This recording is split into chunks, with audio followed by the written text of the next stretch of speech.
Live everywhere. Daily Co's Radio on netrootsradio.com presents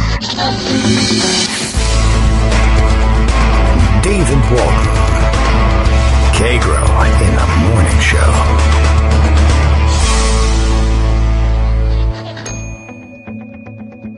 Now, here's David Waldman.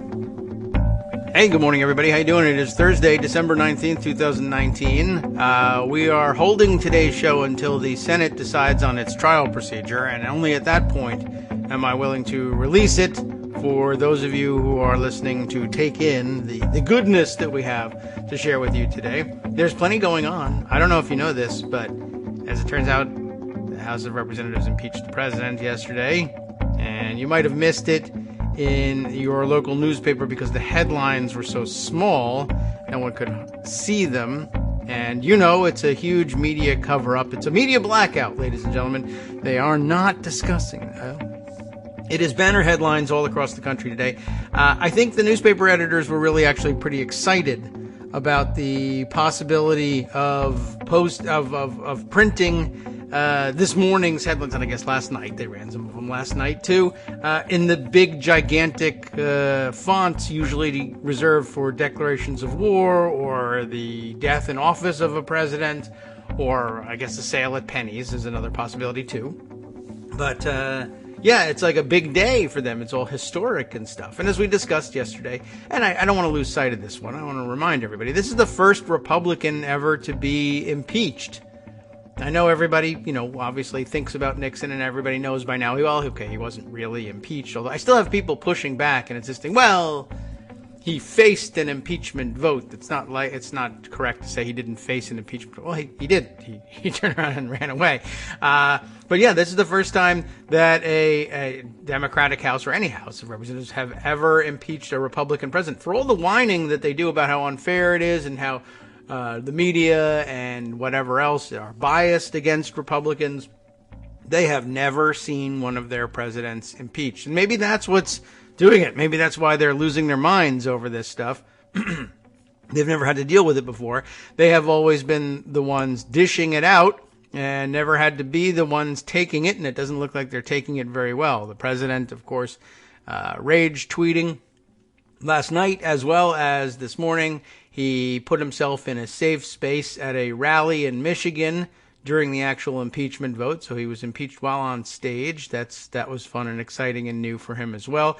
And the rally was not covered very well by the media either. He didn't get a good reception for his remarks from the media. Apparently, the crowd didn't mind too much. There were some what sounded like mixed reactions at the most disgusting part, the absolute nadir of the night's proceedings, during which Trump suggested that former congressman, longtime congressman, 50-plus years in Congress, John Dingell, was in hell.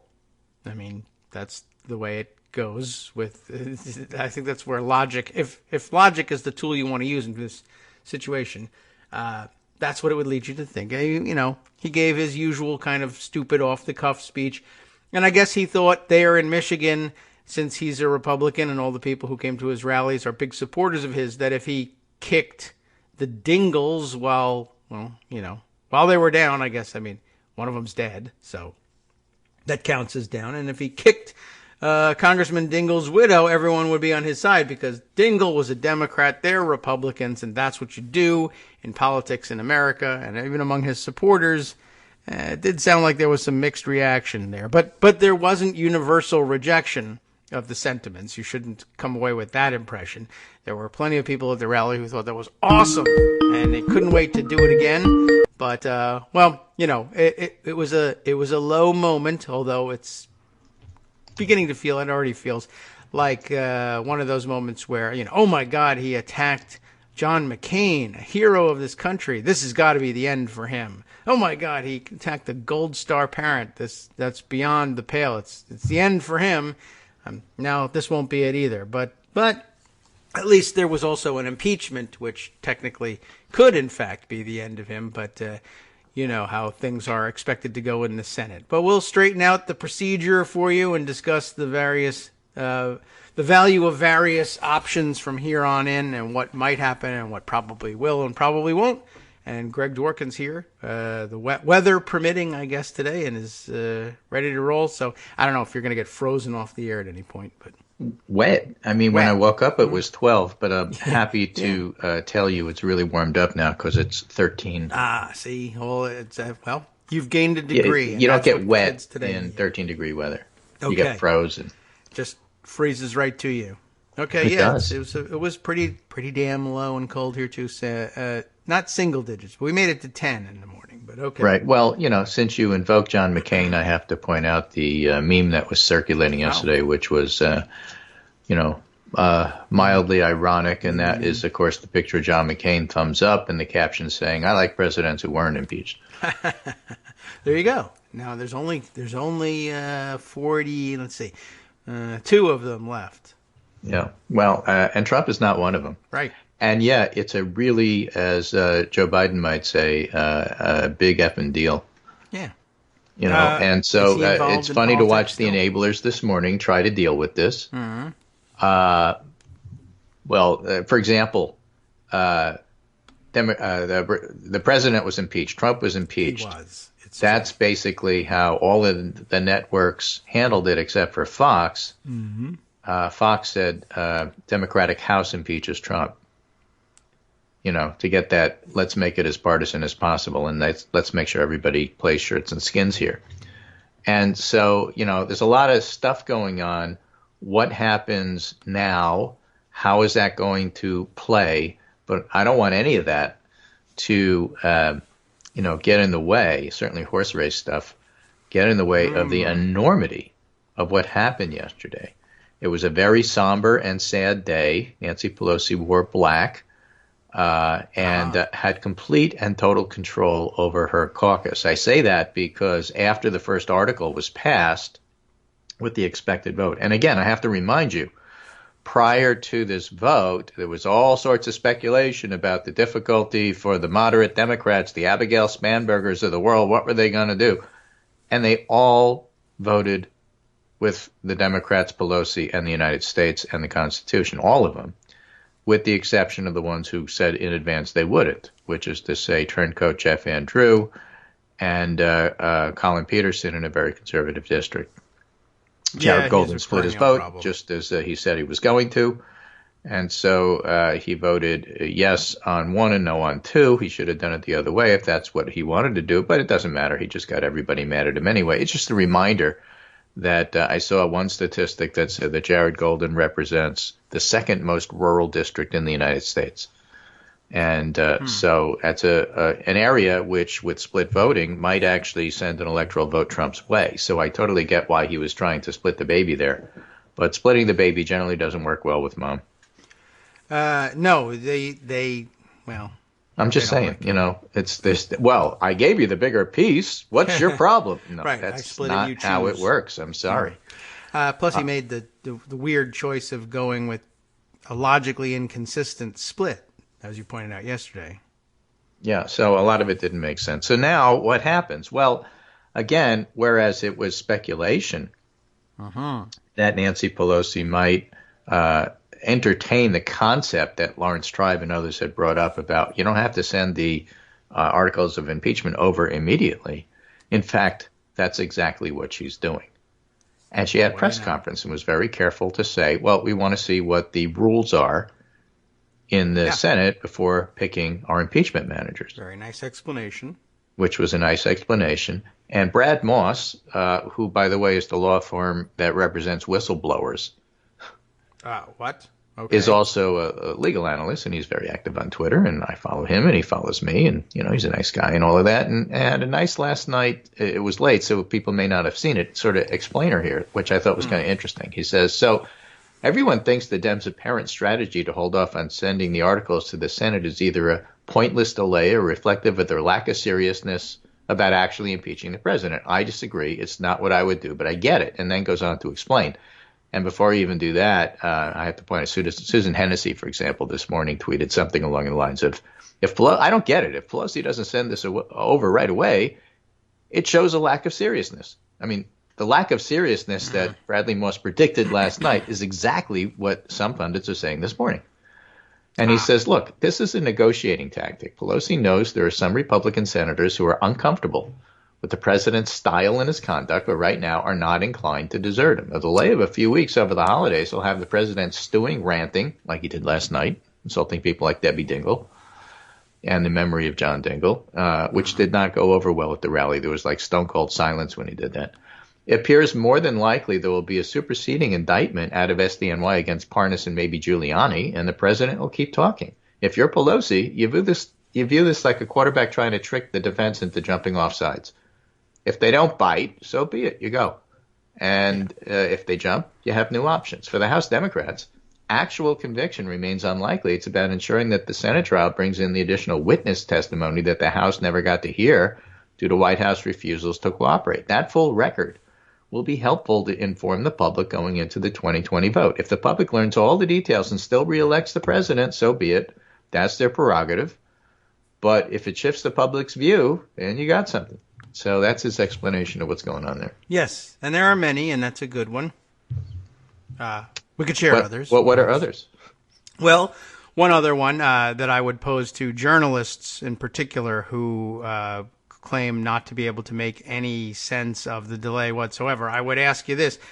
With the articles of impeachment being held by Pelosi, if you need to write an article for your editor about what's going on and what's the next step and what can we expect for impeachment, where do you go to ask that question? Mitch McConnell, who doesn't have the articles of impeachment, or Nancy Pelosi, who does?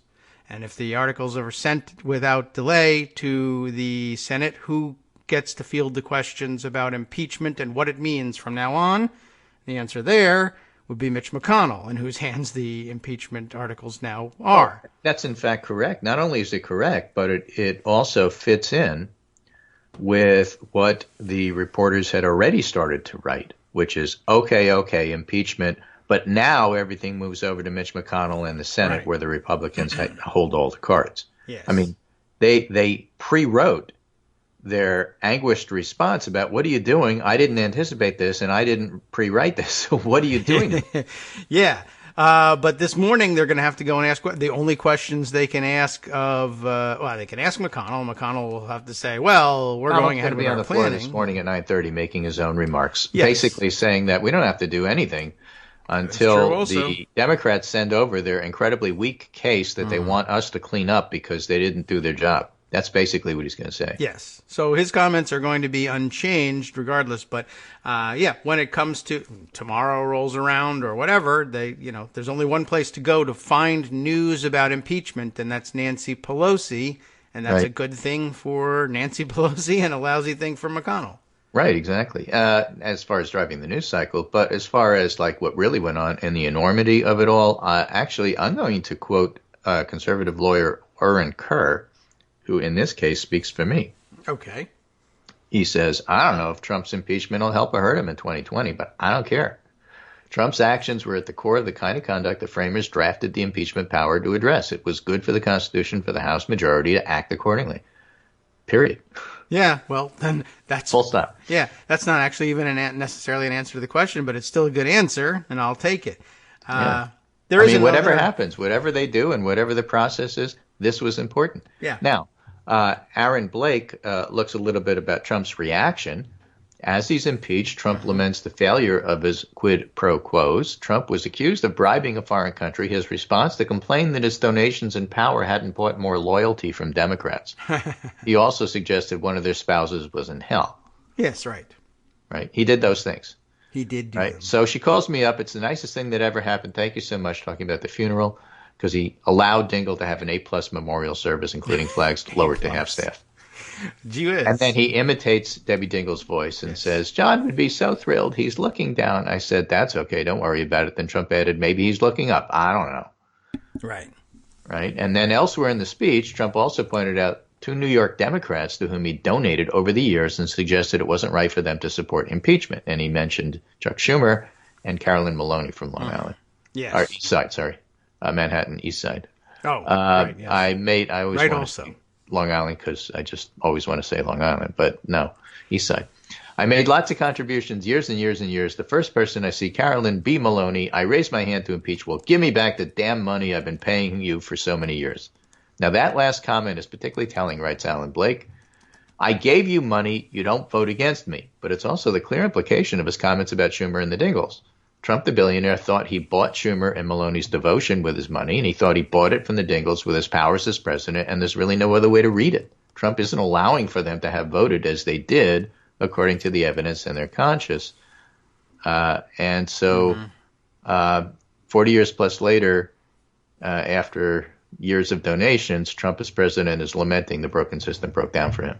So, the only part about that that's interesting, I think, is like, this comes as a surprise. I mean, for people who have been watching Trump for years, our New Yorker friends, me, yeah. I mean, this is who he is, this is who he was, and this is always is. Don't write about this as if this is shocking. Yes. The guy's a crook and a con man, and if you haven't internalized that, it's going to flavor your writing in a way that doesn't help the public by explaining.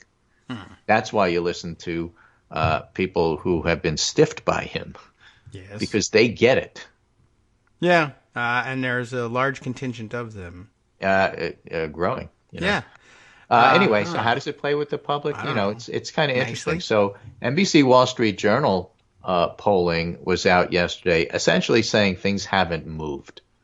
But within that, yes, there's a lot more interesting stuff than just saying that. And I'm looking for Jeff Garen's comment about it, which I recall from yesterday, which I should have sent you, but I will. Okay.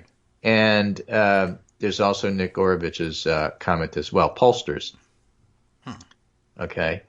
And what Garen does is look at the NBC Wall Street Journal poll and says, which one of these three statements comes closest to your point of view? Statement A, I'm almost certain to vote for Donald Trump no matter whom the Democrats nominate for president.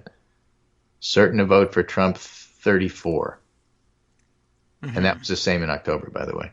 Statement B, I'm almost certain to vote against Donald Trump no matter whom the Democrats decide to nominate. In December of 2019, and this is the day of the vote, essentially just before the vote, certain to vote against Trump, 48. All right. Certain to vote for, 34. Certain to vote against, 48. Back in October, that number was 46. And then may vote either way depending upon the nominee. It's 18 now, was 17. Okay. Okay. All right. So Garen looks at that and says there's no Trump recovery. The new NBC Wall Street Journal survey shows nearly half of all voters say they're certain to vote against Donald Trump next year. Trump's base remains at just 34%. Yeah, I get it about the Electoral College. I'm just telling you where the baseline is here. And the whole idea that, this has all been good for Trump, this whole impeachment stuff, there's no data to support that, is what I'm trying to say. Okay. Nick Gorovich looks at that data and says the one polling constant during the Trump era is that Democratic voters are more intense in their opposition to Trump than Republicans are in their support. You'd never know that from media coverage, but you can see it in his approval, strong disapprove versus approve. So this is Wall Street Journal, NBC, December 14th through 17. Which of the following comes closest to how you feel about impeaching and removing President Trump from office? Trump has done nothing wrong, 25%. Not me. Trump may have done something wrong, but it doesn't rise to the level of impeachment, 22%. Okay. Trump's actions in the situation with Ukraine are the first thing he has done that warrants being impeached. 8%. That's a very interesting question. Trump's previous actions before the situation with Ukraine were already grounds for impeachment, 44%. Yeah. Wow. Okay. Nice. So 52% of the public thinks he either already deserved impeachment or this is just icing on the cake, or okay, fine, I accept it for the first time, I can see it. But that's a majority of the public thinks he needs to be impeached and removed. So the fact that the numbers, quote, haven't moved, unquote, part of the reason they haven't moved is people already thought he needed to be impeached. Yeah, I mean, really, that's extraordinary. Well, that's a very good insight. So, it's now Dave Wasserman's making the rounds this morning, pointing out that he went to Green Bay, Wisconsin, which at least he conceded really doesn't have any Democrats. And he talked to the dairy farmers there, and they're not ready to desert Trump. Okay. So Wisconsin, it's not up there. as we know from Wisconsin MU law polling, is a swing state. I mean, it's like 50-50 at this point. We don't really know what's going to happen. He didn't go to Milwaukee and talk to voters there, as far as I know. I didn't hear that. Or if he did, I missed that segment. What I heard him say is go to Green Bay, Wisconsin, and talk to the dairy farmers. Sure. Now, he points out something I think which is really correct, and that is the dairy farmers are hurting. They're getting killed by the tariffs, but the Democrats aren't adding ads in that area or running ads in that area, pounding Trump for their woes. Why is that? I don't know. They should be. The Trump side is running "you shouldn't impeach him" ads. Yeah. I don't understand why the Democrats aren't running "this guy is bad for you. He's killing your business" ads. I don't understand. But, I guess Trump has more money. It's sad. And we don't have a nominee yet. That is true also. And so, yeah, the pot of funding for those ads is a little more difficult to But then he went on to make the point, if Steyer and Bloomberg weren't running vanity campaigns, they could put some of that money there and do that kind of thing. That's true. They could. I mean, they could. But that's one of the problems with running for president. And you want to win, and it doesn't make any sense for you to do anything that helps other people. Well, it doesn't make sense for you to be running for president. So, that's fine. Yeah, I guess that's true. Once you're not making sense, you might as well not make sense all over the place. Go ahead. Yeah, spend your dollars and don't make sense. So Nick Orovich says, look, the constant coverage of rallies and the lemming-like actions of GOP elected give the impression of a GOP electorate deeply satisfied with Trump, but the data shows a lot of apathy. Remember, I told you about that piece in First Read a couple of days ago that basically said the Trump campaign itself is worried about deserters and people who have fallen off. Essentially what Gorovich says is there's a lot of somewhat approved GOP voters and a lot of admissions he's done bad things. Will all those voters pull the Dem lever? Nearly all will vote for Trump because they disdain Democrats. But the Trump campaign can't afford any defections, 0 defections, not even 1%. And they need them all to show up to counter what's going to be a massive turnout on the Democratic side. They do. So that's what the data is showing. And many of them will be milking cows. I'm not certain they're going to make it to the polls. Right. So the flip side, as somebody points out, Jeff Steiner points out in response, is the Democrats need to be 100% united, energized against Trump, regardless of who the candidate is. Yes. I'm not a Biden supporter, but I hate the whole, Biden sucks stuff because this is not something we need. It isn't shut up and fall in line. We haven't had a primary yet. We don't know who's going to be the nominees. Yes. But get ready to suck it up and hold your nose because there's so many people running, chances are your candidate isn't going to win.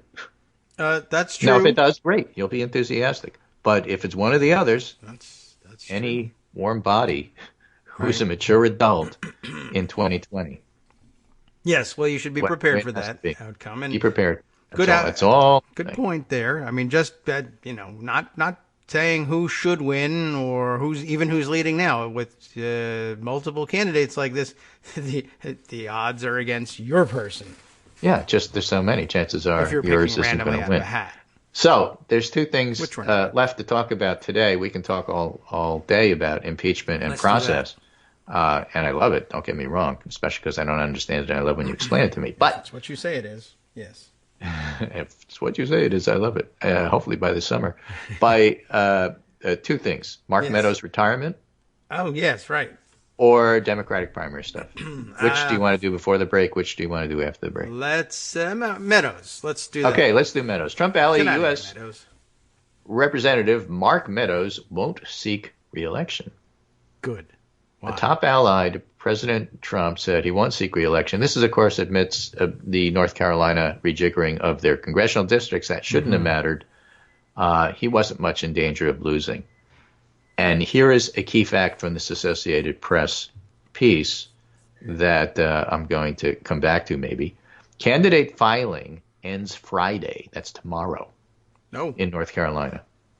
4 Democrats and 1 Green Party candidate have filed for Meadows' seat as of Wednesday, and the primary is March 3rd. Uh-huh.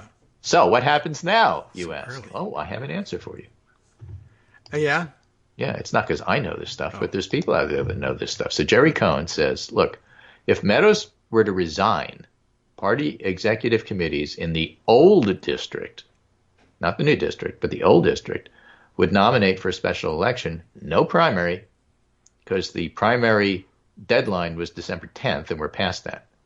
So he's Okay. announcing after that deadline. So whoever the nominee is doesn't have to be primaried. Okay. I think That was clever on his part. yes, wise for him. If resignation is in the next 4 or 5 days, you might be able to squeeze it onto the March 3rd ballot. But the deadline for running is tomorrow. Yeah. So a later Meadows resignation would still have party executive committees nominate with special election in the old district either in summer or next November. The old governor, McCrory, left North Carolina 12 open 11 months, Oh, yes, right? right? Nobody's filed for the Republican nomination, but in a twist. So he wasn't forced out because he was worried about being primaried. Get that off the okay. table. That's All not right. what happened. We don't know what did happen, but that's not what happened. I presume he was just offered a job for a lot of money to be part of the Trump effort in some fashion. But in a twist, that's no dumb. one who already filed for another office, this is where it gets interesting, can file by tomorrow's deadline for the March 3rd primary. So if you decided that Mark Meadows is retiring and so you want to replace him as a Republican, if you've already filed for another office, you can't. Huh. Okay. That's Right? The no filing for 2 offices was enacted around 1983. The 3-day withdrawal deadline was enacted in 2013. all right. Right? So you can't you. withdraw because the deadline's tomorrow, Yeah. and you can't file if you've already filed elsewhere. So there's a bunch of people who you'd think would be logical Yeah. replacements for him. They can't do it. Huh.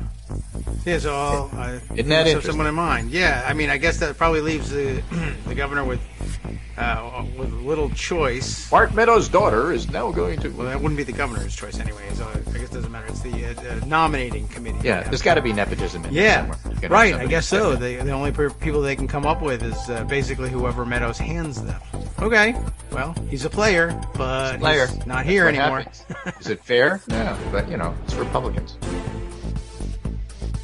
Hi, it's me, David Waldman, your host for Kagro in the Morning, and I've learned that I either need to update these announcements more often or stop saying that the announcements are brand new.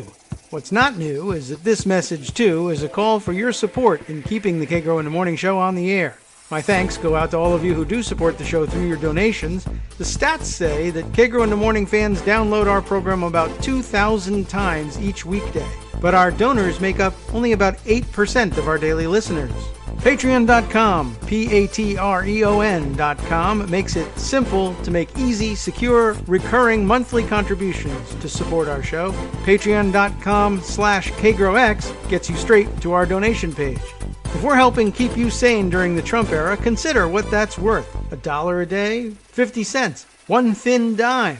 We do about 20 shows a month, so pick a number, do the math, and head to patreon.com/KagroX to let us know. Thanks again, everyone, for all your support.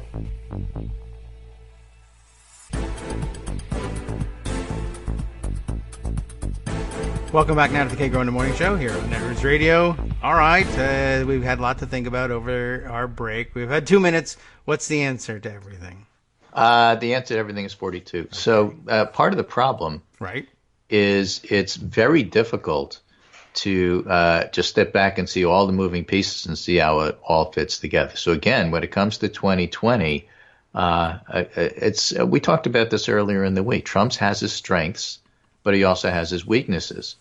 And David Frum posted something that I thought was really interesting, and that is he was trying to make the contrast between Trump being impeached and Bill Clinton being impeached. Bill Clinton's popularity peaked on impeachment day for him. Huh. But it peaked at 73. Okay. But Okay. Well, I see. Well, I took the wrong message away from it. I mean, I guess it then declined a little bit. It went after. down to 66, but okay. it hit a peak of 73 Okay. the day he was impeached. Yes, all right. Gallup, anyway. All right. So there's 2 lessons there. One is that if you think that impeachment is good for Trump because it was good for Bill Clinton, Clinton was 30 points more popular. Okay, that might Right? make a difference. That's point number 1. But point number 2, again, I mentioned this on the show. You don't know this. We can't know this yet. But what if Don't.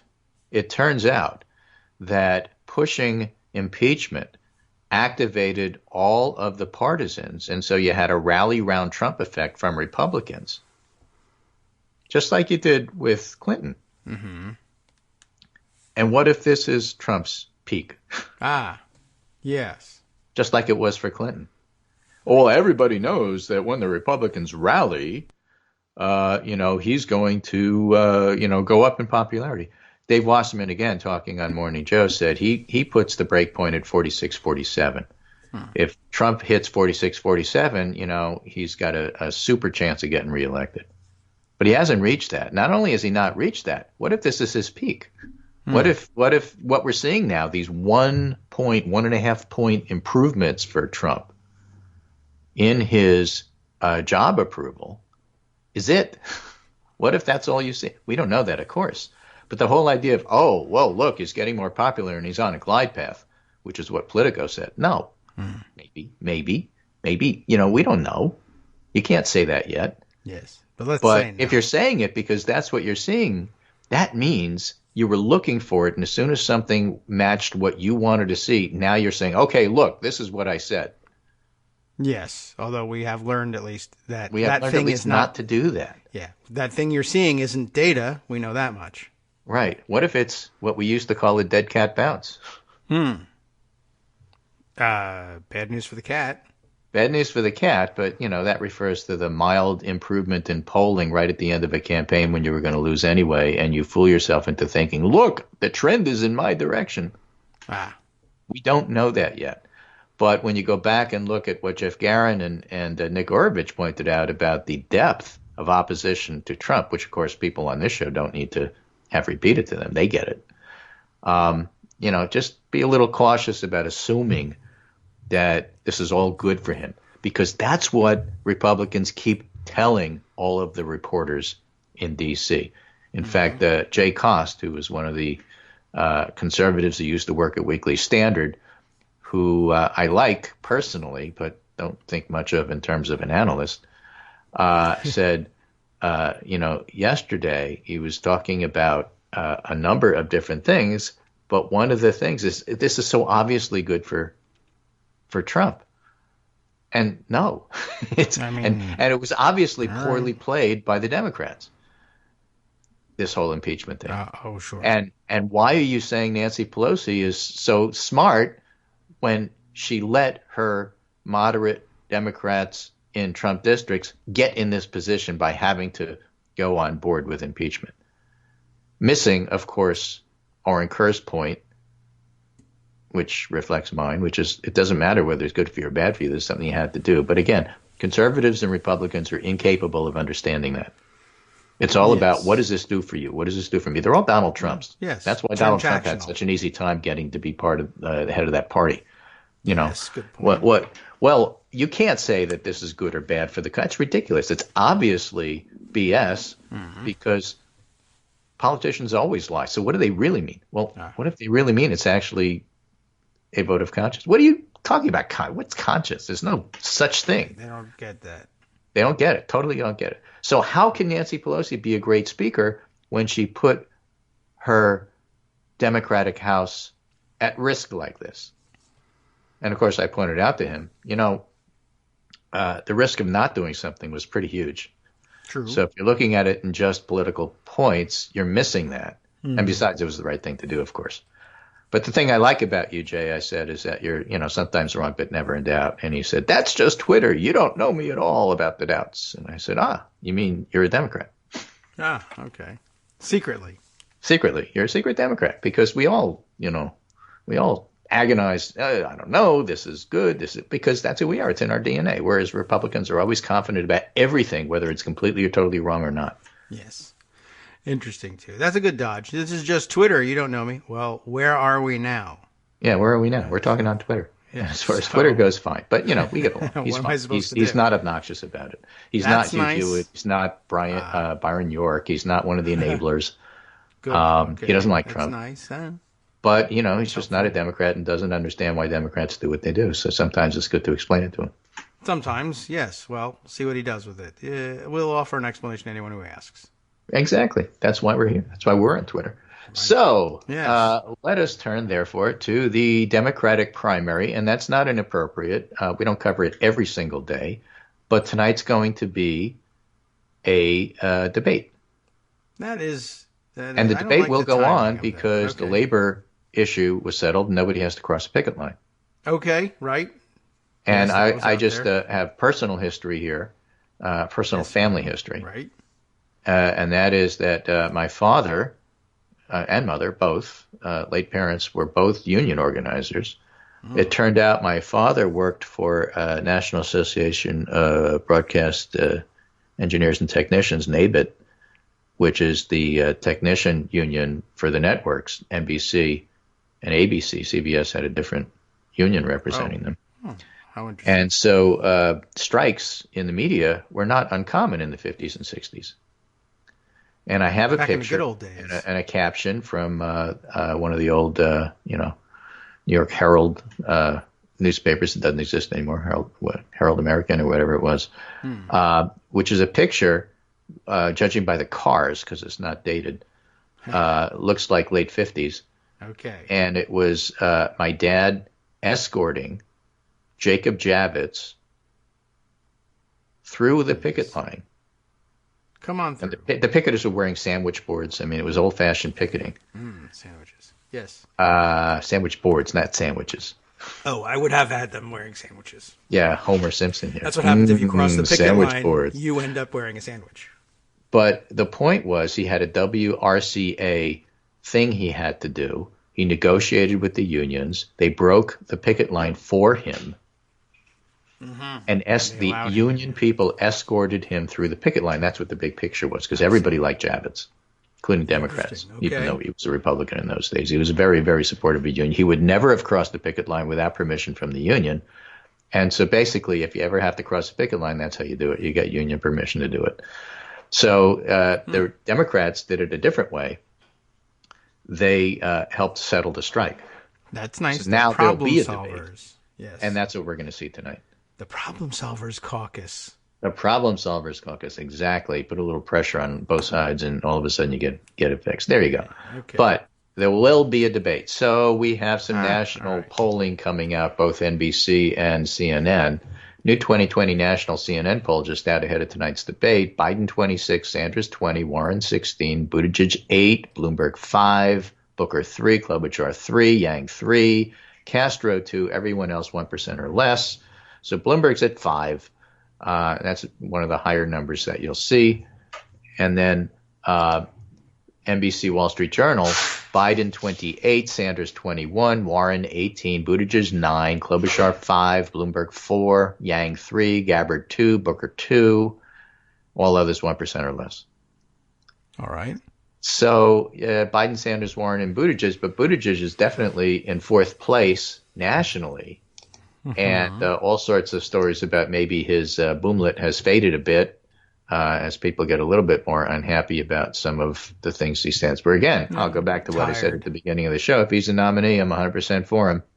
But it doesn't mean I have to decide that that's what I want now. Biden remains resilient. He's not dominating. Bernie's a solid second, not in third, not in fourth, solid second. Yes. And then there's a Iowa State University civics poll out about Iowa this morning as well. Is Iowa Buttigieg 24 down 2 points since November. Sanders 21 up 3. Warren 18 -1. Biden 15 +3. Klobuchar 4 -1. So the Klobuchar mini boomlet is Yang 3 -1, Booker 3 +2, Gabbard 3 +1, Steyer's at 2, Castro's at 1, Delaney 0, Williamson 0, Bennett 0, and Bloomberg 0. So Mike Bloomberg is not doing well in Iowa, but we knew that. Is he spending money there? Iowa don't like him. He's a New Yorker, and he's not going. So. Oh, well, if he's not going to go, then. Well, so anyway, so that's where things stand. That's not going to happen. So really, for months, people have jockeyed for second, but Biden's remained in first. That doesn't mean he wins, but he's got resilient strength. And this is basically older people and people of color are backing Biden because they're a little bit uncomfortable about change, and they see that the thing that they want most, more than anything else, is to beat Trump, and they see Biden as the one who can do that. Whereas, I think in the civics poll it was, David Darmafeld, political scientist from South Carolina, was pointing out that if you ask who is closest to how you feel about things and who do you like and trust and stuff like that, actually Bernie comes in top of the list for that. Yeah. But people don't think he can beat Trump, and so they're going with Biden. Yeah. Well, and it's now nice in the to end, be that it may turn out to be a Sanders-Biden race. You know, it may be unfortunate, but it may look a little bit like 2016 in that regard, with an establishment candidate in Bernie. Yes. Hooray! That'll be so fun. I've never seen such a thing. It'll be interesting to have something new and exciting to think about. Any breathing adult. Yes. 2020. It's just, you know what increases your odds of having a breathing adult at the end of the process is if they're not over 105. Yeah, right. But hey, why not? I love a challenge. We'll say that. You know, I don't know. Elizabeth Warren is 70, and most people don't know that. They think she's in her early 60s because she's got, as John Kennedy used to say, vigor. Yes, verve too. Right. So, Vim. It's not age. Yeah, that's true. I mean, certain people carry themselves differently. Yeah. But yeah, I mean, Ruth Bader Ginsburg, right? It's not age. Yes, that's true too, right? But still, the age thing is out there. Well, I mean, you can't use that as an excuse. For instance, when if you don't your like time something, comes. you'll use it as an excuse, and if you Right. do, you'll find reasons to not use it. And I'm just saying this. It's an unsettled situation. We really don't know who's going to win the Democratic primary. We don't know who's going to be the nominee. We don't know the results of the 2020 election. But handing it all to Trump because I decided that on the day he's impeached, his approval numbers went up a point. Dumb. Well, yeah, I don't know Dumb if he's going to do that, analysis. but yeah. Well, The okay. opposition to him is deep and abiding. All That's right. not necessarily enough to win because of the Electoral College. I get that, but on the other hand, there's no Comey 10 days before the election, and he's got still issues, alive. and he's got another year to make a jerk of himself the way he did in Michigan, picking on the Dingles. Yeah. Perfectly capable of. Right. It'll And again, happen today. He needs probably. every single vote. Every single vote. If you alienate even 2% of your potential voters, not good. The Trump dingle voters. Out there. And there were plenty of them in Michigan. Yeah. Don't laugh. Didn't hear me laugh. And Michigan is like one of muted those the key microphone. states. I know you didn't hear it. Yeah. There are such things. There are such people. They dine at diners. That's where you do your dining if you like things simple. And, Yep. All right. Well, we'll find out if they were the ones. Were they silent or were they groaning? Or there was some whistling, I think, right after that too. And I can't tell what the whistling means. Well, that meant that your dishwasher was on the fritz, and then he had a whole bunch of things to say about that, because in the old Didn't hear days about with that the dishwashers, you just hit a button and steam would come out. Yeah. But now you got to hit 16 times, and I don't know Right. what it means. Let's ask the Sure. women. That's basically what he said. Absolutely. And he's nailed it. Everyone I know has to So hit the whistling 16 was buttons. either him making fun of Nancy Pelosi's teeth, which he's done. That'll help him with the women's vote, too. Or it was him making sounds like a steam-powered dishwasher. Oh, maybe. I meant there was some crowd whistling after the dingle remarks, and I can't tell whether they were American whistlers who whistle in support of such statements or European-style whistlers who whistle in opposition. America First, so I don't think it was European-style whistling. Andrew a lot of Egger, European staff writer at the descent Dispatch, Once Upon a Time Weekly Standard, Bulwark Online, Christian Get in Touch, says his bio. Andrew Egger says, incredibly, the clip itself is worse even than the synopsis makes it sound. He's talking about Debbie Dingle here. No human being could watch this and defend it on the merits, but many will watch it and simply sneer, which is worse. Come for the president, belittling a political opponent for grieving her husband's death. Stay for the president, suggesting he's in hell. Really, really good stuff from the Christian right's favorite politician. Again, he can't afford to alienate anybody. but he seems to be pretty good at it. Well, it's who he is and what he does. And that's, again, going back to Nancy Pelosi's gambit here, it's not necessarily the case that she's going to force Mitch McConnell to work his will. McConnell will turn around and, if he hasn't already, since it's past 9:30, say, "Oh, the House has no right to tell the Senate what to do." Well, yeah, we know that. But you're putting pressure not on McConnell, you're putting pressure on Trump, and Trump doesn't respond well to pressure. And that's part of that gambit as well. So I will leave that with you, and then we'll get a chance to read what McConnell's remarks actually were at some point. I'll be back on Monday. Hopefully Connecticut will have thawed out by then. But in the meantime, have a great week and a great weekend. And Donald Trump has been impeached, and that is a stain that cannot be removed. And it's done.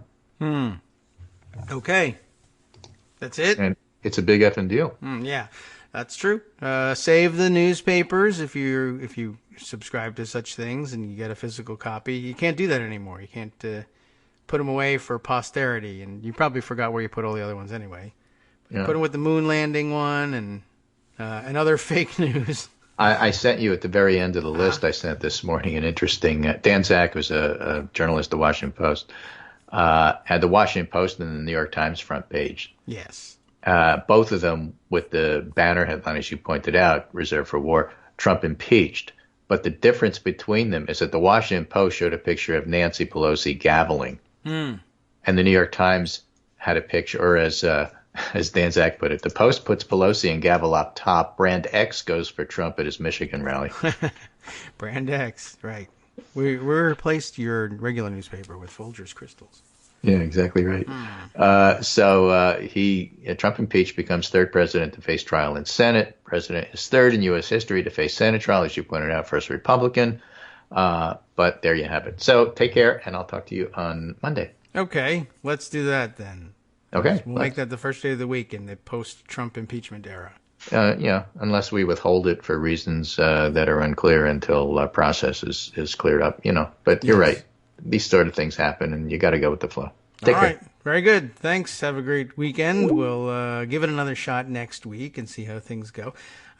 Yes, so as process goes, I think we've been over the have we discussed, the various mechanisms that she has at her disposal for delaying things. There are several, including the "I'm just not going to do it" route, which is actually within her prerogatives and within her powers, even without special arrangements being made. But do we need to spend any time on the mechanics? We might as well, just to clear things up. The rule under which the impeachment articles were considered on the floor leaves the question of appointment of impeachment managers out. There are a couple of ways you can approach any given impeachment. And one of the basic options that you can take care of in the rule or in the resolution itself is, what do you do once you've adopted articles of impeachment? And as we know, the mechanics of it requires messaging those adopted articles over to the Senate so that they are aware of what the articles of impeachment you've adopted are and what they say. And another necessary component of the usual impeachment process is the House will then at some point, appoints managers, the prosecution for the case. The House will send select members over to manage the impeachment before the Senate, sitting as an impeachment court, an impeachment trial court. And that would then complete the task of the House. Once they have messaged their adopted resolutions of containing the articles of impeachment over to the Senate, and the Senate takes possession of those papers and then looks at them and says, let's have a trial about it. And the House has sent its managers, or nominated anyway, its managers, and sent notice of that as well over to the Senate. Then it becomes the Senate's play. The Senate will accept the papers, take notice of the message regarding the House managers and who they are, and extend an invitation once they're set to begin the trial to the House managers to attend the trial and participate in it in their role as management. So those are the things that normally happen. And you can do a variation of one or two basic things. You can adopt a single House resolution that contains all of the articles of impeachment, plus the managers who you intend to send over there. You can combine it in one resolution. You can split it into two resolutions and have the articles of impeachment in one and another resolution that names your managers. You can consider those two things at the same time, or on the same day, or separately but on the same day, or with a rule that once adopted allows for X number of hours of debate on the House floor, and pending the outcome of the vote, if articles of impeachment are adopted, these managers will be named. Or you can do it entirely separately. You can do it in the resolution. You can do it in the rule. You can do it in two separate resolutions. You can do it in two separate rules, 2 separate days. You can empower the speaker to nominate I guess you could empower the speaker to nominate the managers without a second vote at all. If you adopt a rule for consideration of the articles of impeachment that delegates the power of nominating managers to the speaker, and the full House votes to adopt such a rule, you can do it that way. And I don't think that's the way they actually did it. They'll probably have another resolution at some point that just, stretches things out even longer. But the point is that the regular impeachment process always contemplated a distinct act at some point on behalf of the House to name the impeachment managers.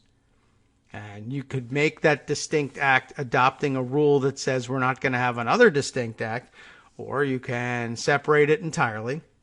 And this is what's been afforded to Pelosi in this case. As they said, we're going to separate the process of adopting the articles of impeachment from the process of nominating and naming our managers, and that gives her the opportunity just to delay things simply by saying we're just not going to vote on naming the managers today, tomorrow, the next day, whatever. That we can take our time in deciding who they're going to be, and take our time in formulating the wording of the resolution that names them, and take our time in scheduling any votes on that resolution as well. Another thing you can do, by the way, and there's other opportunities available to her besides, even if she had somehow been stuck with a resolution that named managers, she could still instruct the clerk's office to take their time in handling post-approval mechanics of the resolution. Take your time in engrossing the resolution, setting it down on parchment. One of the things that has to happen after that, now that they've voted, in order to get those papers over into the hands of the Senate, it has to be engrossed, written up, checked for content, proofread essentially, and set down on formally and in writing and on parchment and everything. Parchment is what they usually send it to the president for signature on, and that isn't involved here. But there's a very particular form, and it even comes down to the color of the paper that they use to indicate that something has originated in the House and is on its way over to the Senate, so that you can tell at a glance, if you have the actual papers in hand, exactly what the procedural posture is. But we don't usually need to know that, and we never get to see them. But it's true. It happens. And the clerk's office has to prepare that. Did everything make it from this copy, which was circulated on the House floor after the Judiciary Committee approved it? Does it match what we've got here? You got to make sure, right down to every, letter and comma, etc., that it's an identical and true copy. And then to certify that it meets those requirements before being sent over to the Senate, it goes to the Speaker of the House in her capacity as the chief administrative officer of the House for signature. She's going to sign the thing. You could even have a signing ceremony if you really felt like it, and she's done that a couple of times. Sometimes it's even been televised. She has a nice little desk, some flags. She signs the thing, just like she's president of the United States. She could show it around if she wants, the way Trump does. And then it would be handed over to people who would carry it to the Senate. All of that can be executed. I'm writing this down while I'm talking about very, very slowly. Or it could be a rapid process if you want to move things along, and you could step on the gas, coast, take your foot off, glide in neutral, apply the brakes, whatever you want to do. So there's many options here, and no tricks have to be played. They just are routine options that are available every time with everything. And in addition, there is, as we started in the beginning of this segment, an additional mechanical piece that has to happen, and that too can be slowed down before it's brought to the House floor for a vote, after it's left the House floor with a vote of approval. There's a lot of opportunities, so she's not lacking for opportunities to do it. Only thing she has to worry about now is the explanation. We've heard several of them. And I offered another one just for the journalists earlier in the show, and I can offer one more for the strategists who maybe, let's say, are unhappy with or profess to be unhappy with as a member of the press. The explanation of, well, senators will change their minds about things in the intervening weeks while Trump rages. That's all possible. Not very likely, and I think they're correct in pointing that out. But of course, it's the court of public opinion we're working in as well. That's a different thing. But a perfectly plausible explanation for not sending over the names of the managers at this point is we don't know what the ground rules of the Senate trial are going to be. There's not only holding out for a different procedure, which may or may not succeed, but there's actually quite a lot of solid logic in saying, I'm going to name my team and name my key players based on what we can expect to happen in the Senate. What are the ground rules going to be? Are there going to be witnesses? If so, I need someone who can do cross-examination and direct examination. If there are going to be no witnesses and it's all based on the oratorical skills, well, I might send a different team for that. It makes sense. There's no reason to doubt it. Don't worry.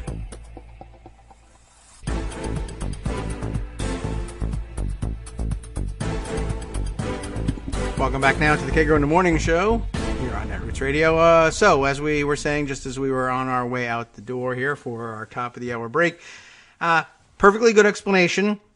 And there's lots of sports metaphors you can use, and that always helps with people. You got sports metaphors on hand. Sports metaphor for waiting until the ground rules are set to name your team. Let's see, are you a baseball fan? Would you announce the pitching rotation for an upcoming World Series without regard for who's starting for the other team or how many lefties are likely to be in their lineup and who bat lefty or bat righty? You have a very good picture of what sort of hitters they're sending, et cetera, or you might want to consider who they have up pitching and whether or not you think they can go the full distance of Game 1 and how many days rest do they need this late in the season, et cetera, et cetera. Lots of factors that would go into choosing who's going to pitch Game 1, who's going to pitch Game 2. It's not something you would just pick out of a hat if you have the opportunity to make a strategic decision. Are you a golf fan? I understand, I heard the other day, the President's Cup is coming up, which, if you're a golfer, you're familiar with it. If you're a non-golfer, maybe you're more familiar with the Ryder Cup than the President's Cup. But those international team competitions, I guess if you're not a golfer, you wouldn't understand necessarily why. For instance, it might make sense to wait to choose your team in its entirety until you know, for instance, something about who might be likely to play for the other team or where the matches are being held. There are some golf courses where distance is at a premium, others where shot making is at a premium, somewhere it's both. And you might have different players in mind for your team based on factors that control or can control the outcome of the game.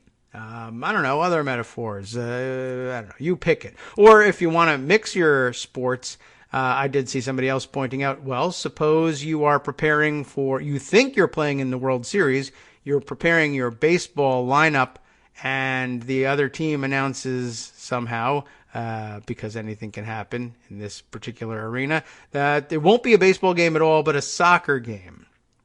Do you make the same choices in dispatching your team, or do you perhaps say, oh, it's a soccer game, is it? We'll send some soccer players. I had thought that you might be following the usual procedure for this sort of match and having a baseball game, but I guess not. And now that I know that, I'm glad that I waited and I can appoint different managers. It may not change the people you send, but if it could, then it just makes sense to wait and see what are you going to be asked to do and who do I think are the best choices for managers for doing that. And I think that's a perfectly reasonable explanation. And I guess on top of all of that, the Senate's plan as it stands is not to begin the trial until early January anyway. It is only mid-December now. What difference does it make whether I send this paper to you now or on January 1st? If the trial is set to begin somewhere around, I think, the 6th of January, or rather the first consideration of housekeeping measures in preparation for a trial should be considered or somewhere around January 6th, I think. Although that was, I think, Schumer's proposal for all this stuff. But I think that meets in the middle with McConnell's announced ideas. But if it's not happening until January 6th, good. We'll adopt the American businesses just-in-time delivery model, and all of that will be dispatched when you need it on an as-needed basis. There's no need to do this now, except among journalists and pundits who want to, interestingly enough, spend their time analyzing the makeup of the team that's going to be sent over, which is exactly the sort of analysis that they don't, for some reason, think that it's permissible for Nancy Pelosi to engage in. They want to do it, and they can't write that story until you get those names out there.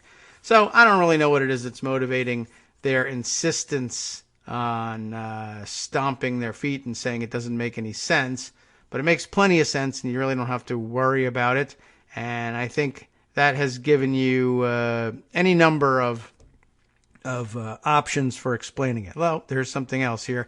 Mike Musson says, are you a football fan? He's asking me. How do you feel going into the next game, finding out that the ref is collecting money based on his stated preferences for the winner in the next game? The answer is lousy, but if I don't have any choice, then it doesn't matter to me how I feel. But it doesn't necessarily, I don't know. I mean, if I'm sending my team in anyway, right? So I don't mind waiting to announce my lineup. And lineups aren't required for the most part until a certain deadline ahead of the game.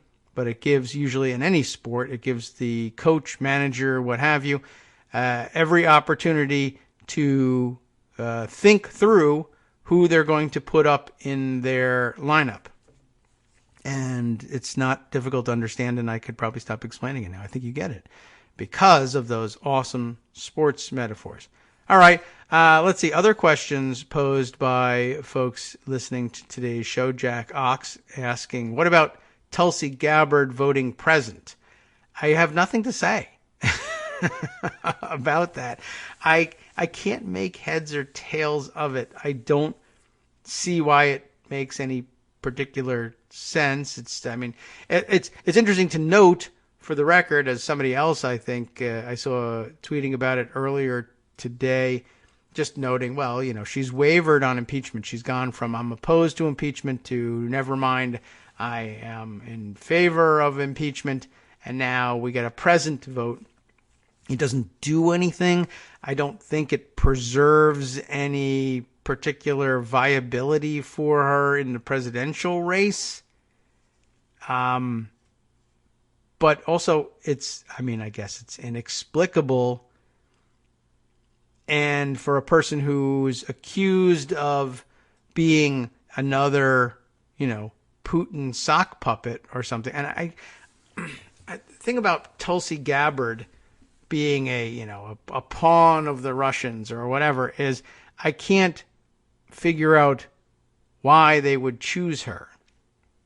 I don't understand why they think it works or helps. So it's difficult to understand why they'd do it. But on the other hand, I have no reason to believe that they aren't doing it.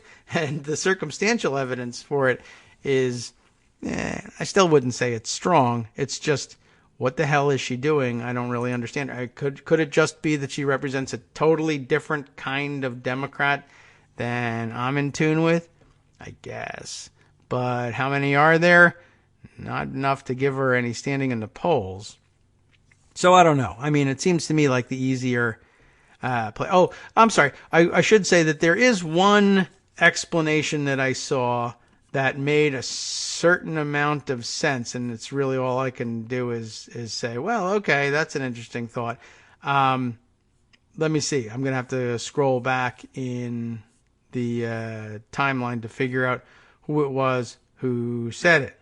Oh, yes, it was. It was our. Do you follow? If you don't, I'll tell you. You got to find the Twitter user identified by handle as the Tom Zone, and the Tom Zone. I used to remember what Tom's last name was. He used to have it in his handle here, but now he doesn't. And now he's just known.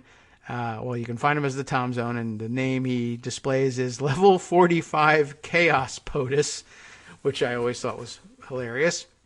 And he's very interesting, and he notes for the record today, once again, I am proven the canny political operator, as he points to his tweet from yesterday evening, 8:24 on December 18th. He says, if I was a congressman, I would simply vote present on the articles of impeachment to ensure Vox has to write an explainer on me.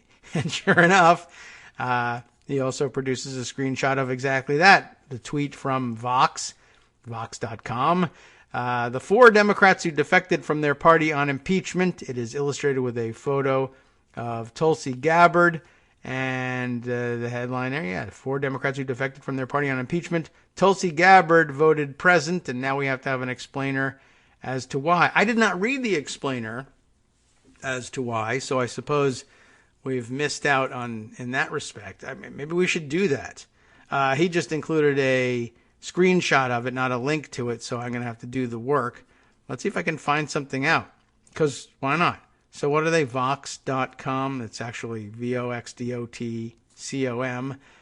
And let's see if we can find the explainer on that. Let's see. We got to get down past their pinned tweets and their later things. So here we go.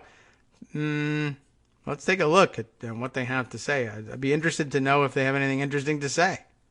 Libby Nelson has written it up, so it's all on Libby's shoulders here. The 4 Democrats who defected from their party on impeachment. This time, the article itself illustrated with a picture of Jeff Van Drew in his ridiculous garb. 3 Dems voted against impeachment. 1 voted present. One of the Dems who voted no has already said he would leave the party. That's Jeff Van Drew. There's also Colin Peterson, who hasn't said he's leaving the party. Colin Peterson is a perennial outlier on these things, almost always finds himself voting in opposition on things where every other Democrat is united. He loves to stand apart. I don't really know what it does for him. He's in his 15th term, so I guess you could argue that it does that. But the only people who really pay attention to that are people, I guess, in his district, and then people who are like, oh, there's Colin Peterson again with this nonsense. He's always on the other side of key votes like this. Now, Tulsi Gabbard is considered here in the article. That's what we came for. Representative Tulsi Gabbard, a candidate for the Democratic presidential nomination, also did not vote in favor of impeachment. She voted present. Gabbard has called for censure instead. So I guess maybe that's a part of her more complete history. I thought she had come around to saying, well, I think we may actually have to impeach him, but maybe she didn't, and she went to censure instead. I came to the conclusion that I could not in good conscience vote yes or no, she said in a statement after the vote. That's not very good conscience. Calling impeachment a partisan process fueled by tribal animosities that have so gravely divided our country. And it's not like she's not a partisan. She's just kind of a crazy one, but all right. But for the most part, the House Democratic Caucus displayed a significant amount of unity. Then they go on to talk about the unity. So even here, there's really no explanation. All she has is that she couldn't in good conscience do anything in particular. So she let everybody know that she was there that day, which there was a question about, I think, up until then. So, I mean, maybe in that sense, voting present makes some sense. People were saying, where is she? She's a Democratic presidential candidate. A Republican president is being impeached for the first time in history, and she's the only one in Washington, D.C. that doesn't have something to say about this. It hasn't even proven to us that she's in D.C. I did see yesterday, and you know, if you don't believe me, maybe I should look for that one, but I saw people tweeting that Tulsi Gabbard's spokespeople were only willing to say that she was in D.C. in response to, you know, well, where is she and when is she going to speak up on the most important story in a million years? And that was the best that they could come up with. Well, she's in D.C. That seems like a really lousy, answer to where is she on this big day and when is she going to speak? I don't know if any speaking role was afforded to her either. All right. Well, that doesn't really, I guess, tell us anything. And I can't find even that tweet I saw that was just, pointing out that the best we can do is say that where she is. What is her location? So the present vote also confirms her location. I guess, unless you think somebody stole her voting card and snuck onto the floor and did that for her. I mean, I don't see any video of her coming to the floor to vote, but I don't have any video of anyone else either. Okay, let's see. Other things that we could spend some time on today besides just walking around in circles and saying, ha, Donald Trump got impeached. That's hilarious. Let's see. I don't think we need to discuss the idea of delaying things anymore. There's lots of writing on it, and I can include a couple of the ones that I grabbed. But I guess that was during the last evening, when it was unclear whether she was in fact going to be holding on to those articles of impeachment for any amount of time and why. But now things, I think, are pretty clear. So maybe we'll jump to another topic of some interest, abiding interest, to us here on the show. News that we've heard before, but I'm pretty sure it won't happen a third or fourth time. I think we've got it under control now.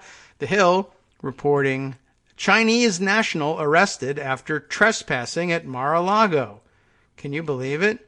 It's only the second time that they've had to arrest a Chinese national who, for no good reason, was found wandering on the grounds of Mar-a-Lago. Florida police arrested a Chinese national on Wednesday, it's yesterday, after she allegedly trespassed and took photos at President Trump's Mar-a-Lago property. Which, it's a thing people like to do. You would, if you were a tourist in the area, you might do the same. But you might also know that you were subject to arrest if you did so without authorization. Jing Liu, Jinglu is how we're transliterating it this time. I'll have to ask my son, who can read a little bit of Chinese now, how he might pronounce this. But anyway, she was found trespassing at the estate and asked to leave by security. Can you believe it?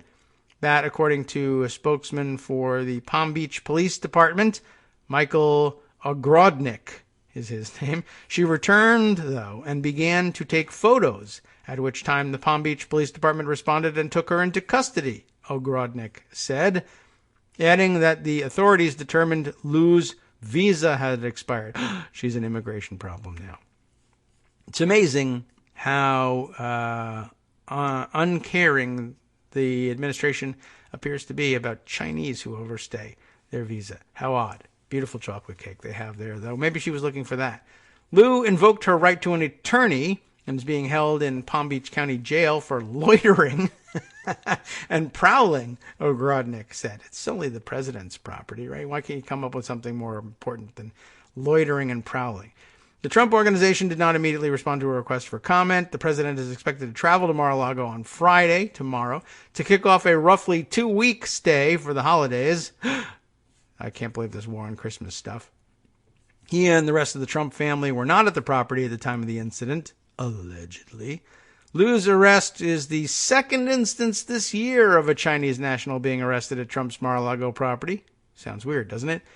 Yuji Zhang was detained in March and convicted in September of trespassing and lying to federal agents. She was detained March 30th after being allowed into the club mistaken for a relative of a member.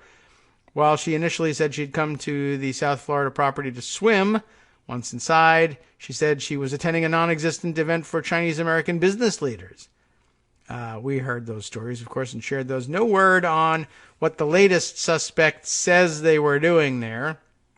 So, I don't know. We'll see whether that emerges and whether or not we get another equally bizarro story of a Chinese national and the crazy stories they're offering for why they're wandering around Mar-a-Lago taking pictures. All right, let's see. Other stories put away in pocket. Let's see, we should be scanning the Twitter feed as well. Yeah, what was this one? This was something I was thinking of sharing yesterday. Oh, and that reminds me, we do have an agenda item we should get to. Brian Beutler had retweeted this thread from Mark Murray yesterday. I thought about sharing it yesterday. He was saying this thread, Murray's, gets close without quite asserting it. What is it? There is no alternate factual universe in which Republicans are protecting someone who did nothing wrong or something that doesn't rise to the level of impeachment. I guess he was saying this is the first of the, reporter pundit types, Mark Murray being senior political editor for NBC News, to come around to saying, we can't or shouldn't be doing the equivalence thing here because there's just no plausible universe in which the Republicans are asserting a real thing. I guess the only way it could be more obvious to them is if they said, Democrats, what do you say about impeachment? Well, it's a thing we have to do regardless of how we feel about the politics of it. The Constitution demands it. And Republicans, what do you think? We think the moon is made of green cheese. Well, there you have it, two sides. Well, they didn't even address the issues. And then if they tried to address, what about, okay, that's great about the moon. What do you think about impeachment? Well, we think that's made of green cheese too. How shall I report this? So I was curious about possibly taking a look at the Mark Murray thread to see how close do you come without hitting the nail on the head. He said, the impeachment fight boils down to 4 simple questions. 1, did the President of the United States ask another country to interfere in the upcoming 2020 election? The answer sure appears to be a yes from the partial transcript of the July 25th call. I mean, this is the most basic,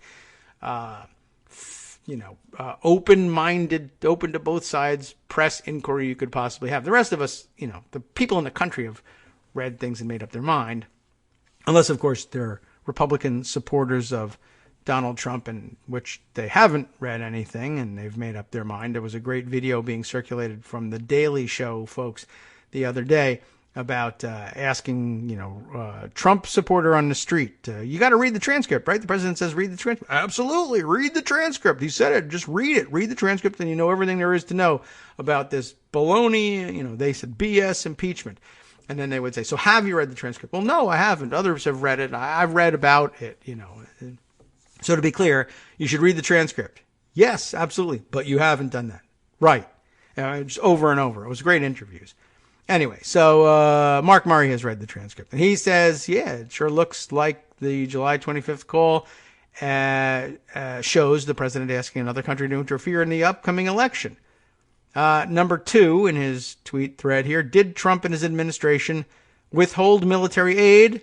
and a White House visit to compel Ukraine to start this investigation into Joe Biden and his son. Again, the answer sure seems to be a yes. Here's the testimony from Gordon Sondland that highlights that, and he includes the screen grab. And, it's the part where Sondland says, yeah, there was a quid pro quo. So, yes, there was. Third question that it all boils down to, according to Mark Murray, were those actions, first the ask of interference and then the temporary withholding of military aid, and abuse of the president's powers? Well, here's the oath of office the president takes, and you know about that. And then fourth, Murray says, well, do the actions amount to an impeachable offense? The Constitution says the following offenses are impeachable: treason, bribery, and other high crimes and misdemeanors. That's not a very good answer to the question, but I guess he's focusing on the bribery thing. And I don't know. You know what? I think I disagree. I don't think that it comes any closer to anything than any pundit has. I mean, it's clear that Mark Murray knows what the answers are, but that doesn't come any closer to nailing things down than anything. I guess, except that maybe be unfortunate if this is the case, but I guess it might be. Is Brian just saying that that's the actually the clearest answer that he's ever seen from any journalist or mainstream media analyst or something? Because maybe that's true, but that is awfully sad. So I don't know. I guess there wasn't as much insight in that as I thought, unless the insight is how terrible is it that this is the closest they've been able to come to just saying, yeah, well, of course, or that this even has to be restated is sad enough. Another housekeeping measure that I wanted to bring up was that I found and gave to Scott to include in the roundup yesterday the origin of the claim that Greg passed on, which was that under the rules, the president and vice president could come to the House yesterday and testify. And why don't they do that? That being the case. And we were wondering, are there special rules or what's going on here? Or who says this and what's her... what's the basis for it? Because I couldn't find anything in the rule book with regard to impeachment that opened up a role for the president or vice president during the consideration of articles of impeachment. Well, the source is, well, no pun intended, unimpeachable. It's Christine Pelosi, who we would guess has reason to know or has access to resources with whom she can check. But and so I doubt that she's wrong, but I guess I took a look, like I said, at whether or not there were any rules that I could find that made special provisions outlining the right of the president and vice president to appear on the floor and I guess to speak, to testify at some point to the question that they were considering about impeachment. And I couldn't find anything like that. However, in the general rules for floor access, I was able to find, and I think I was aware of this, that, yeah, the president and vice president of the United States are among the select number of individuals named, offices named in the House rules, the standing House rules, who are allowed floor access. So, they generally have got that right, that privilege, and didn't it appear, not in that rule anyway, to have anything to do with impeachment. If there is a rule about their ability to speak to the membership of the House from the floor of the House or from the well or from the rostrum or any place, I haven't seen that. But like I said, if the possibility is going to be held out there by Christine Pelosi, I have to give that some credence. And I don't know. Maybe I will, if we ever care about it, I might ask her about that. But since that moment has passed, maybe our time is spent better elsewhere. Let's see. Before we head into the break, I have a note here. Let's see. What do we got here from Scott on my phone, actually. I got to open this one up and see what this is all about. Do you... okay. So what do we have here? He sent me an article from Yahoo News. Putin says that the impeachment case against Trump is fabricated. So his question to us is, do you read this in Putin's voice or Trump's voice? And I can't do Putin. I don't know what his voice actually sounds like, so I'd have to read it in Trump's voice if I've got to choose any. But that's a good question. Let's open that up and cue that up for consideration in our last segment. But I think what I will also do is I wanted to head back and see about those last two segments of the Just Security Compendium, since the articles of impeachment appear eventually headed over to the Senate one way or another. We might as well examine some of the crimes, the last two remaining crimes of Donald J. Trump, and how they might be considered by the Senate, no matter what the rules are for their consideration, eventually settled on by the Republicans in the majority there. We'll be right back. Hi everybody, it's me, David. Let's change things up from the old fundraising pitch for just a minute and talk instead about how you can be a part of our show. If you've got a smartphone or any other electronic recording device, why not sit down and record a segment for us? Read us an important article and give us your take. Read one of your own original essays, or even just give us your commentary on something you'd like to share that's important to you. Then send the file to me at kagrox@gmail.com, and I'll try and work it into the show. Short segments, a few minutes in length, are easiest to fit in. And of course, I can't always guarantee that I'll be able to play everything, but if you've ever shouted at your radio or TV about something you wish was being covered, here's your chance to change that. Make the show your own. Send your submissions to me at kagrox@gmail.com.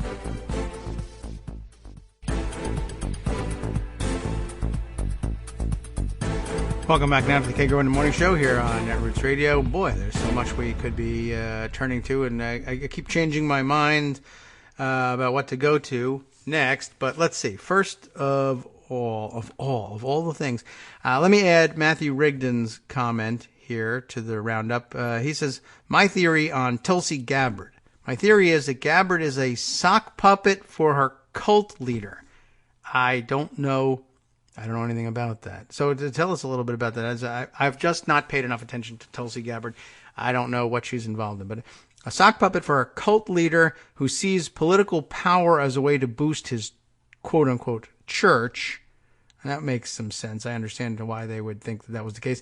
And he won't relocate from Hawaii, which is a beautiful place to be. But being Republican is a no-go in Hawaii, and he won't relocate, so damn it is.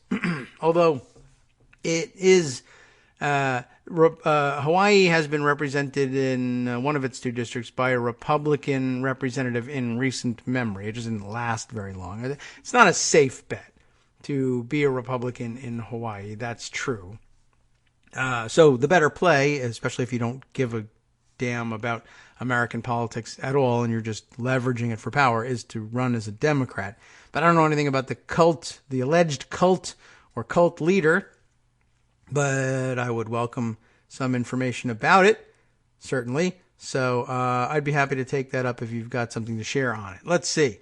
I guess the other housekeeping item, well, maybe we'll just go straight over here to the Just Security Compendium. You recall that we read the introduction and then the first 6 crimes outlined in this compendium written by the folks over at Just Security. Federal criminal offenses and the impeachment of Donald J. Trump.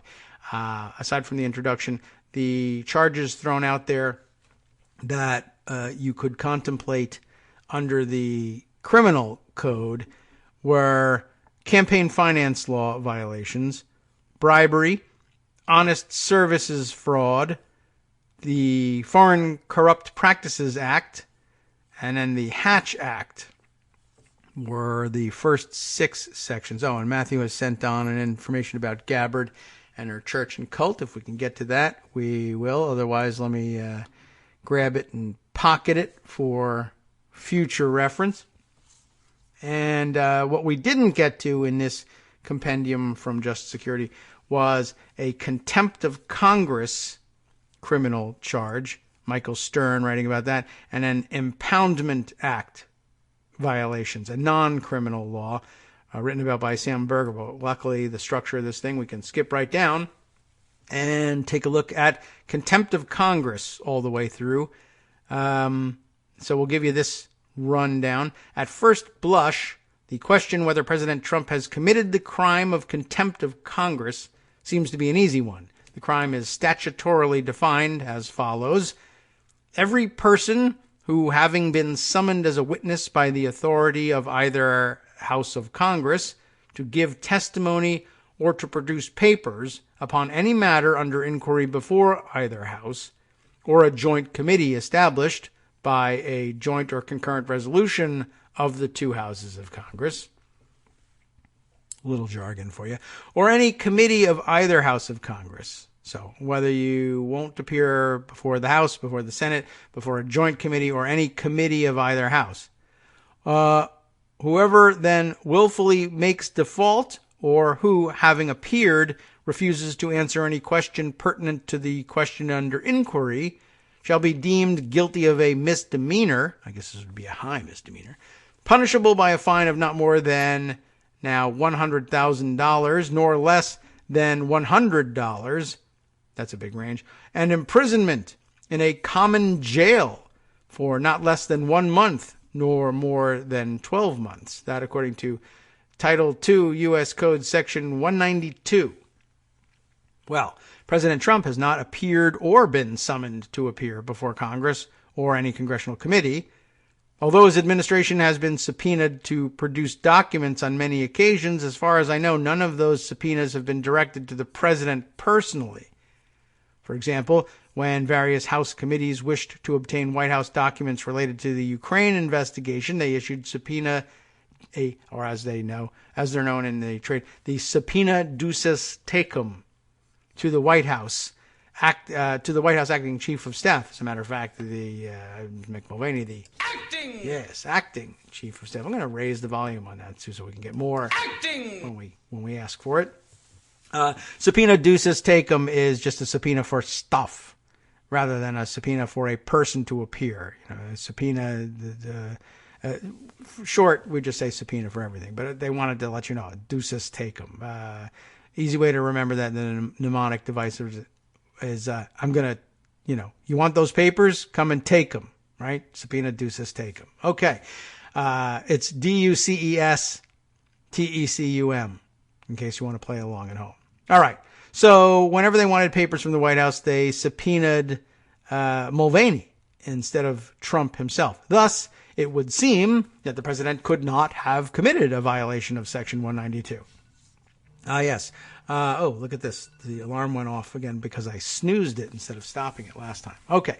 Furthermore, both congressional practice and judicial precedent indicate that a prosecution for contempt of Congress requires, as a condition precedent, the completion of certain formal procedures. And you should take a look, he says, at 2 U.S. Code Section 194, setting forth the procedures that we have to go through in order to get a contempt of Congress charge to stick. In the case of a contempt before a House committee, these would include a vote by the committee to refer the contempt to the full House, then a vote by the full House itself to approve the contempt report, or, if the House is not in session, a discretionary decision by the Speaker to the same effect, and a formal certification by the Speaker to the appropriate U.S. Attorney for presentation of the matter to a grand jury. So some paperwork following the adoption of that resolution as well. Dispatching the papers even to a U.S. Attorney takes extra work. 2 members of the Trump administration, Attorney General Barr on 2 occasions, and Commerce Secretary Ross, have been cited for contempt under these procedures, but no such process has been initiated, much less completed, with respect to the president himself. In the context of impeachment, however, you'd think that would end the discussion right there. You can't charge him with contempt of Congress if he hasn't been subpoenaed, much less defied the subpoena. But, as he says, in the context of impeachment, it may strike some as hyper-technical to say that the president has not committed contempt of Congress. While President Trump may not have personally violated the strictures of Section 192, he has directed members of his administration and others to do so on countless occasions. In some cases, there has been an instruction to particular individuals based on a claimed executive immunity or privilege. For example, the instruction to, you know who, acting White House Chief of Staff Mick Mulvaney, not to appear in response to a House subpoena. In other instances, there has been a more general direction or encouragement of administration officials and allies not to cooperate with congressional inquiries deemed to be legally deficient or politically illegitimate. The most notorious example of which was the October 8, 2019 letter from White House counsel Pat Cipollone informing the House in connection with the Ukraine inquiry that, quote, President Trump cannot permit his administration to participate in this partisan inquiry under these circumstances. If the president was directing his subordinates to commit criminal acts, it's hard to see how such behavior would not construe a high crime or misdemeanor. In other words, you might make the analogy to charging him criminally with, if you could, with conspiracy to commit contempt of Congress. But of course, since you're operating in a non-court atmosphere and a non-criminal atmosphere, you might be able to just construct such a charge or just go right to, look, this is contempt of Congress, when you instructed them to commit the actual crime with which they may yet be charged. The absence of procedures required for a contempt of Congress prosecution, moreover, should be immaterial for the purposes of impeachment. In the first place, these procedures are unnecessary because no criminal prosecution occurs. In the second, the action by the House in adopting articles of impeachment ensures that the full legislative body has engaged in what the D.C. Circuit Court of Appeals has termed appropriate legislative surveillance on the merits of contempt citations, and therefore it serves the same function as a vote of the House to approve a contempt report. In other words, what does it take to initiate a contempt prosecution by the U.S. Attorney? It requires a vote of the full House to lay this charge on, in this case, the President of the United States. And what does it take to get an impeachment trial underway? Again, a vote of the full House to lay this charge on him. So they could essentially constructively charge him with that in the impeachment context. If you were to charge him with it or seek to charge him with it for criminal prosecution by the United States Attorney in Article 3 courts, they might say, well, for that you need an actual resolution of contempt, not an impeachment resolution. But what do you need to do this as an impeachment proceeding? Well, an impeachment resolution. You've got it. It's very interesting. It's an interesting theory, and not one you can explain easily over a dinner table, but I'm glad that they included it, because we love hair splitting and theorizing here on the show. The logic of this position, the piece continues, is reflected in the third article of impeachment adopted by the House Judiciary Committee with respect to President Nixon. That article charged Nixon, quote, failed without lawful cause or excuse to produce papers and things as directed by duly authorized subpoenas issued by the committee and willfully disobeyed such subpoenas. Although the article, that third article of impeachment against Nixon, does not expressly reference the statutory provision or use the term contempt of Congress, the offense charged, the willful failure to comply with congressional subpoenas to produce papers and things, is substantively indistinguishable from the criminal offense, contempt of Congress. Why then has President Trump not been charged with contempt of Congress in the articles of impeachment? I suppose one answer might be that in substance he has been. And why not argue this? Because in substance, Republicans are saying he hasn't been impeached because this is illegal and unconstitutional and so many other things. Why not have room for this? So, one answer is in substance he has been. The second proposed article, which was adopted yesterday, charges that as part of the impeachment inquiries, House committees, quote, served subpoenas seeking documents and testimony deemed vital to the inquiry from various executive branch agencies and offices and current and former officials, and in response, without lawful cause or excuse, President Trump directed these agencies, offices, and officials not to comply with those subpoenas. Although this proposed article is labeled obstruction of Congress, it is in substance little different than the third Nixon article. Another answer might be that the term obstruction, rather than contempt, refers to the fact that Trump is accused of having interfered with subpoenas directed to others, rather than merely failing to comply with subpoenas himself. To some extent, the distinction seems purely semantic.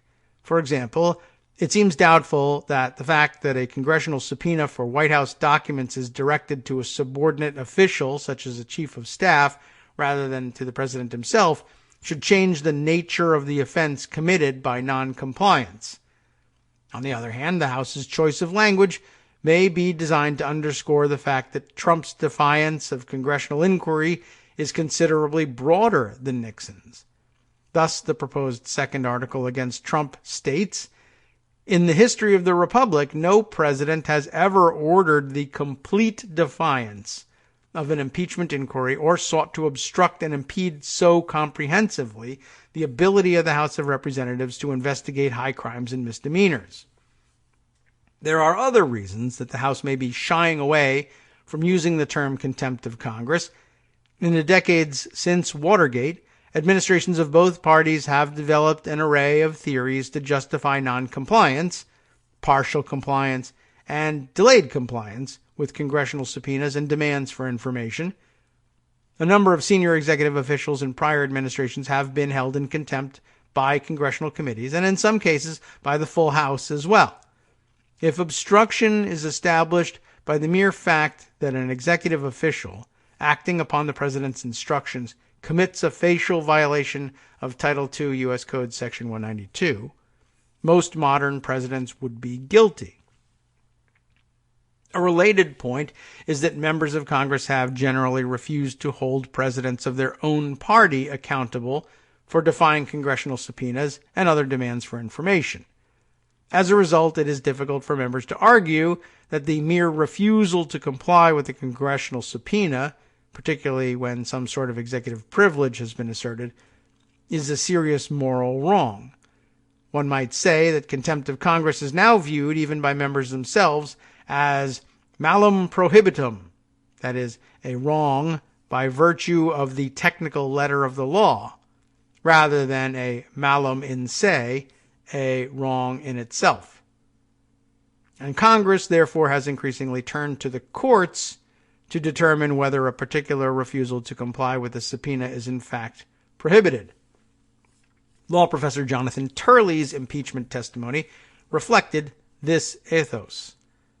Turley argued that when the legislative and executive branches disagree over what information needs to be produced, the proper course is to seek a determination from the courts.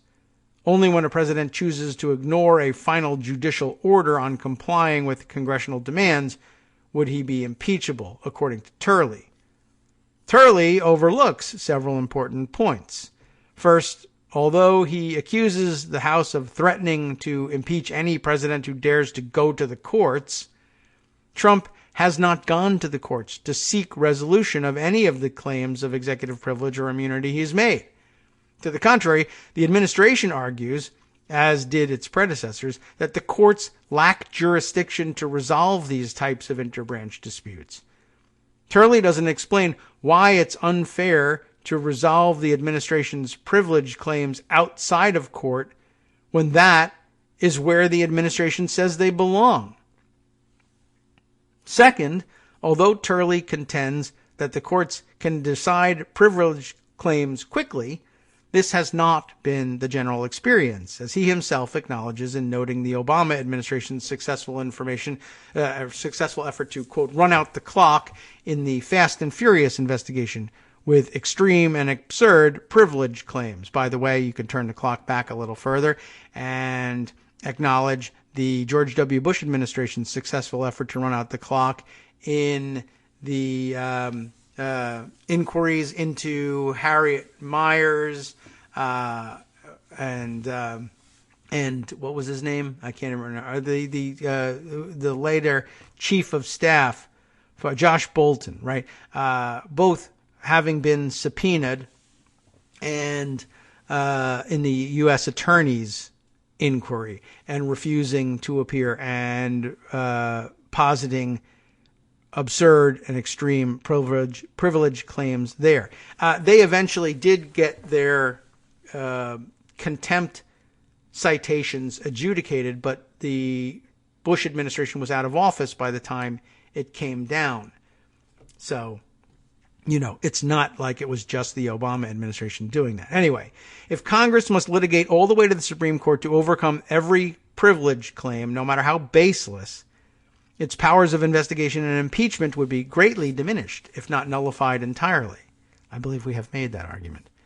Finally, Turley ignores the fact that most of the information withheld from the House in the Ukraine matter has not been accompanied by any claim of privilege. Instead, there has been a blanket refusal to comply with any congressional subpoenas or requests for information at all. For example, the proposed second article of impeachment, now adopted, states in the Ukraine inquiry, the Department of State, Office of Management and Budget, Department of Energy, and Department of Defense refused to produce a single document or record. Such a pattern of conduct is indefensible and as an effort to protect the office of the presidency or to maintain traditional executive branch privileges. To be sure, it may sometimes be difficult to draw the line between good faith disagreements about the respective prerogatives of the political branches and bad faith efforts to impede or obstruct legitimate congressional inquiry. Dealing with that problem, however, does not require judicial permission before the House can adopt articles of impeachment for the latter, whether designated as contempt or obstruction. The impeachment process itself, with the need to persuade a Senate supermajority that a high crime or misdemeanor has occurred, provides an adequate check. That last bit, interestingly, a nod to the problem that someone might say, well, people who want to see equivalent criminal liability existing outside of the impeachment context in order to bring impeachment charges forward. If it was another person and not the president, and they would be charged with a crime, then fine, use the impeachment process for the president. But he wouldn't be charged with such a crime in this case. And the reason he wouldn't be charged with a crime in that case is because the presumption against, you wouldn't be able to meet the beyond a reasonable doubt standard that comes with a criminal trial. And that standard is in place because of what a defendant is in danger of losing if found guilty. But that isn't in the offing here. Still, there is, some negative consequence that comes from being charged in an impeachment inquiry and, of course, being found guilty after an impeachment trial. But that supermajority that's required is an adequate check against unfairly bringing that opprobrium down on the head of a president who doesn't deserve it. All right, the last section of the piece here, we might just be able to squeeze it in. The Impoundment Act, which again is a non-criminal law, is examined by Sam Berger here. President Donald Trump's effort to extort Ukraine by withholding military funding is an impeachable offense, he argues, while not necessary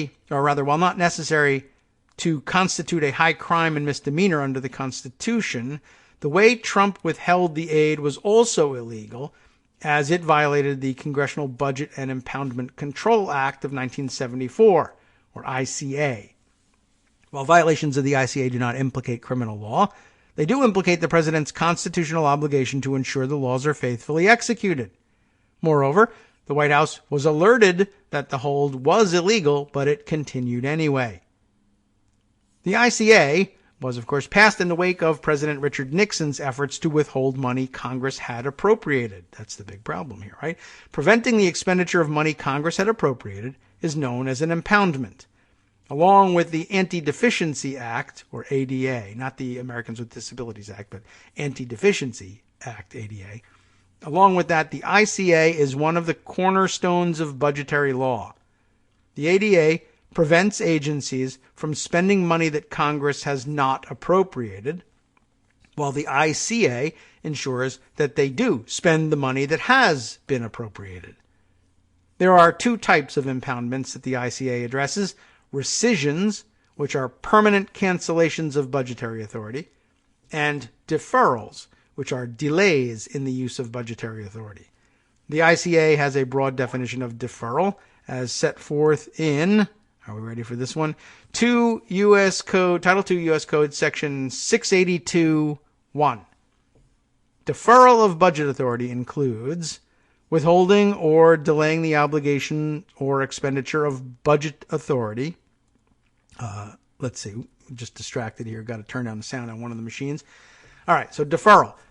Deferral includes withholding or delaying the obligation or expenditure of budget authority, whether by establishing reserves or otherwise, provided the budgetary authority provided for projects or activities. So either withholding or delaying the obligation or expenditure of budget authority, or B, any other type of executive action or inaction which effectively precludes the obligation or expenditure of budgetary authority, including authority to obligate by contract in advance of appropriations as specifically authorized by law.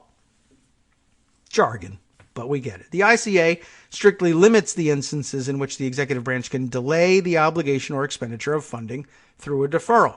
Again, now pursuant to the same section, but subsection B, deferrals shall be permissible only to provide for contingencies, or to achieve savings made possible by or through changes in requirements or greater efficiency of operations, or 3, as specifically provided by law. No officer or employee of the United States may defer any budget authority for any other purpose. It's pretty limited. We actually read this when we went through the first examination of Impoundment Act, maybe 2 months ago. The ICA also provides a means for the president to propose rescissions, which Congress can enact through legislation via a fast-track process.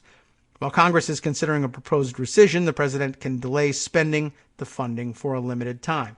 This was all when we discussed the ICA the first time.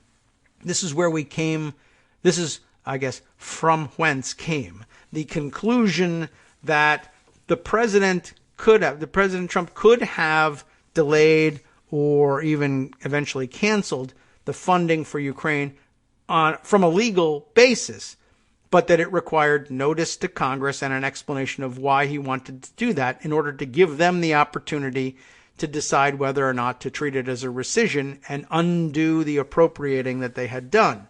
The other option was a temporary delay, but it has to meet one of the three one of the two permissible categories or have been specifically provided by law, which didn't happen in this case.